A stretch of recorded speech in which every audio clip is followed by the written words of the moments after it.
Now, a word about animals on the Mark Thompson Show. And we turn to the person who keeps an eye on not only animals, but like how animals are being played in various media across the world. Here she is, Karen Dawn, everybody, from DawnWatch. You can find DawnWatch on Facebook. You can find it on the great World Wide Web at dawnwatch.com. And nice to see you. Tell me about what we're focusing on today, Karen Dawn. Something very close to my heart, which is the world of cultivated meat, cell-grown meat. First time I heard about this was about 20 years ago, maybe 17 years ago.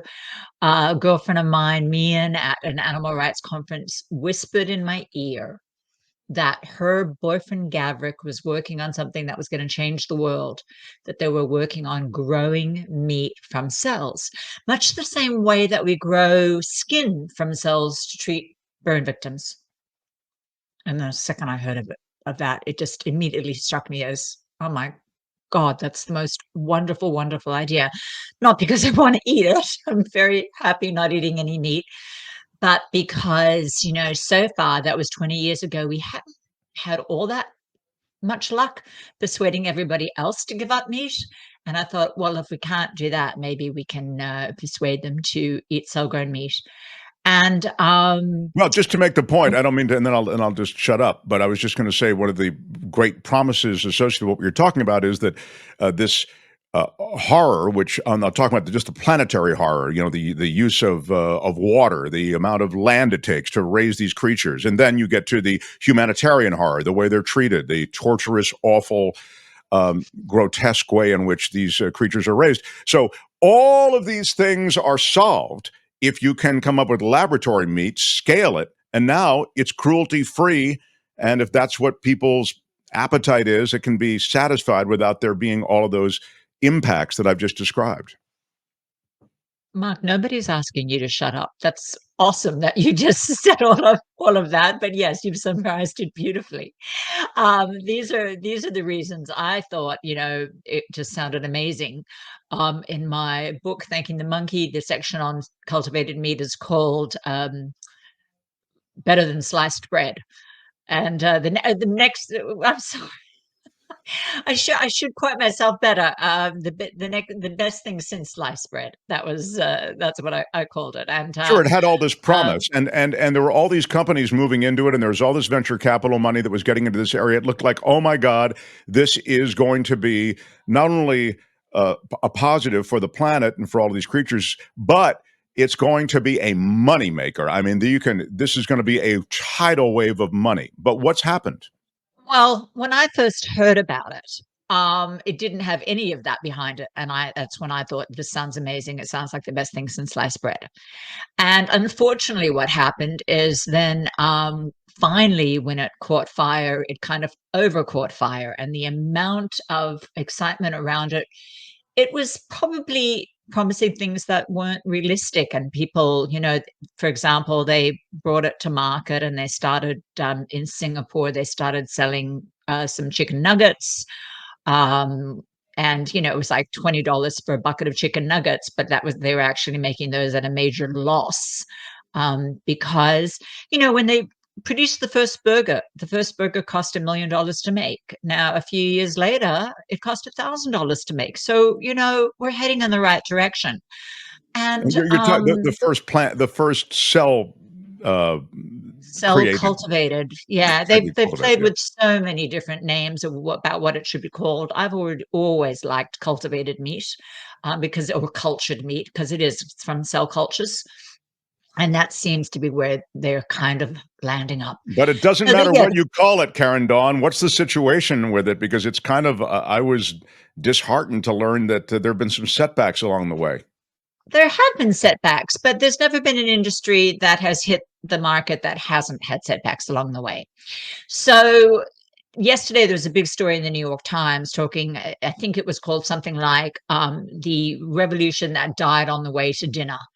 And, I read the piece, and it wasn't fair. And if clearly the journalist who wrote it had quite an agenda. And the truth of the matter is that things are happening slower than we might have liked. And it's certainly, if people were hoping that cultivated meat was going to be the answer to the climate crisis, well, that's not going to happen because we've got a few years to turn that around. And cultivated meat is not going to be replacing meat on the shelves in the supermarket within the next few years. But the idea that because they've had setbacks, it's not coming is just ridiculous. And, for people who want to know more about this field, I, sent you guys and I've asked Tony, I hope you can put it in the chat and also in the blurb about this piece online.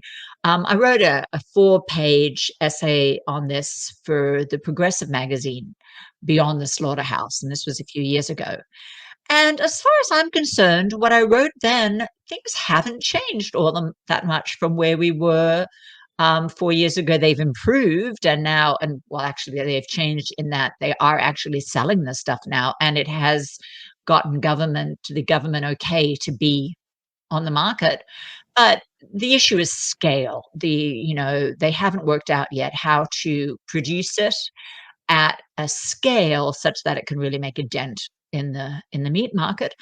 You know, when color televisions first came out, my color TV that I still have 10 years later, I think cost $1,000, so I could buy it now for 100.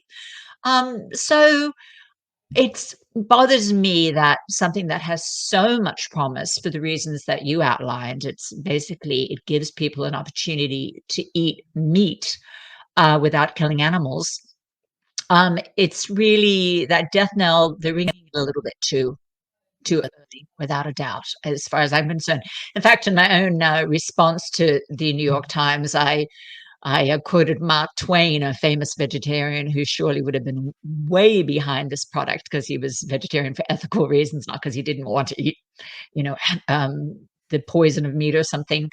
And he has this famous line that says, "Announcements of my death have been greatly exaggerated." And I think that's much where we are with the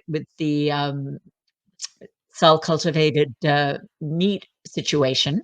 Well, I love that Uh, as usual, you bring optimism into my otherwise grim, pessimistic outlook on these things. But I will just say that from the standpoint of investment, which I think is so important, there has been, and this has not just been unique to this research. It is happening across the board. And so many of you who are watching and listening, you're living either in Silicon Valley, around Silicon Valley. We have a lot of Bay Area listeners, or and connect to Silicon Valley in various ways.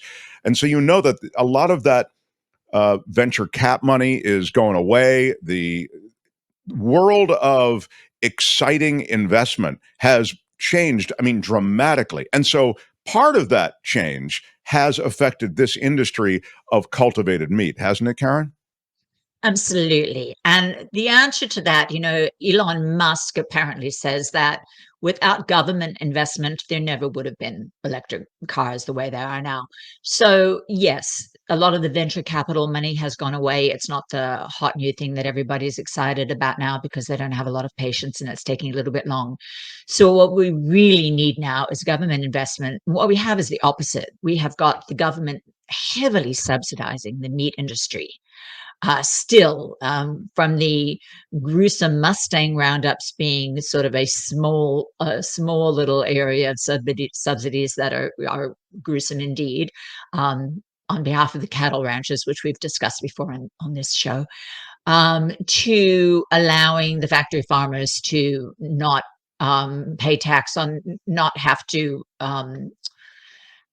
pay taxes on what I'm trying to. Sorry about Well, they give them my they give them tax gabbling here. credits. They give them tax credits that are insane, so that essentially the price you're paying for a hamburger is so much lower than it actually would be. They're Right. insane subsidies and tax breaks given to factory farmers, to meat production, and so you have And what they none of those. particularly Yeah. what they particularly do that I'm trying to say here, and I'm going to ask you because you are doing better with the words than I am today, is that most industries, when they pollute, they have to pay a price for that. And I'm trying to remember what that is. An But offset, I think it's called, but maybe not. Maybe that's whereas not the the word. factory farmers get away without it.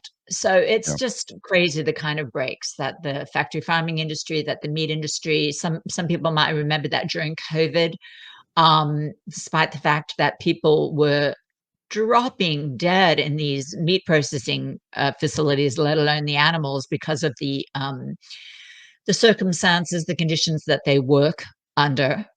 Um, the meat industry was declared by Trump at the time to be a vital industry that had to stay open. So that's the sort of thing that the meat industry has on its side.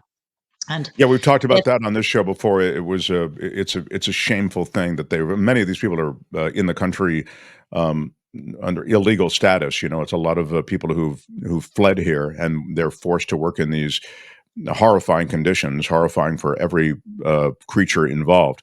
right, But yeah, and emotionally then obliterating as well. Yeah, yeah. just awful and But terrible. we And will link to your piece because I really like your piece, the piece that you wrote, the Progressive Magazine piece called "Beyond the Slaughterhouse." So look for that in the I would, description of this and I show. would ask you also to link to a fascinating conversation between Bruce Friedrich, who's head of the Good Food Institute, and the guy who's head of the Tufts University Department on Cellular Agriculture. And this was just a month ago, so a few weeks before this death knell came out in the New York Times, and they're talking about all the reasons for immense optimism around this industry. So I would love people to listen to that as well. You Just had a did you fact.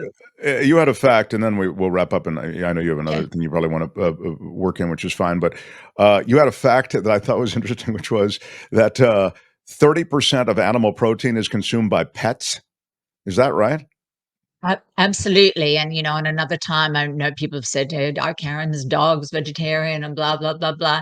That's, we should chat about that sometime. But I'd love yes, to. what the pet industry does as far as animal consumption, animal product consumption is crazy. So, there's vegans who aren't behind the cell cultivated meat industry because they think, well, it's saying that it's okay to eat animals. And um, I don't know how many it's of like, those well, there are, but maybe. All right. there's too You many, talk to Mark, more than and I they do. yeah, anytime I put out anything about cell cultivated meat, I hear from them. And the thing is, obviously, cats need to eat meat, and dogs Yes, like to cat. eat Yeah, meat. So, if we can grow it without killing animals, that would be awesome. I'm yeah. interested. I just wanted to know, when I chat with you, I don't read the comments because I have enough trouble sometimes putting a sentence together, even when I'm not trying to read at the same time.